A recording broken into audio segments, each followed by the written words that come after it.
Sorry to Bother You is a film about working a shitty job. Cassius Green is our dashing lead protagonist, played by Lakeith Stanfield, who despite having no industry knowledge of telemarketing, is able to work his way effortlessly up the corporate food chain. Will he make friends along the way? Will he lose friends along the way? That is for you to find out and for me not to explain. Now, I really can't go too deep into the details of this film in fear of spoiling anything, but I will say this. I would really recommend this one. What I love so much about this film is that it is incredibly confident in its tone and the world that it sets itself in. Everything about it feels really unique and like something I've never seen before.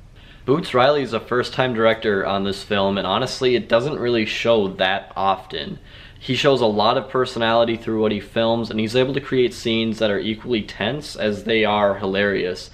In reality, this film is a dark comedy, and dark comedies are honestly my favorite kinds of movies. Now, Cassius Green is a character that we can really get behind. He's got hopes, he's got dreams, just like anybody else on the face of this flipping earth, and oftentimes he's put into a situation where he has to make very difficult decisions that'll end up shaping the trajectory of his life. Lakeith Stanfield is effortlessly likable as this character, and Tessa Thompson is also really wonderful, delivering another strong performance to add to her filmography as Cassius's girlfriend, who is very supportive yet also brutally honest. Her name is Detroit, and she is quite interesting. And how could I not mention Armie Hammer? He brings that classic Armie energy to this role, and it's just a delight to watch. My only gripes with this film are that there are a couple of scenes that maybe could have been cut out, in my opinion, that didn't really go anywhere,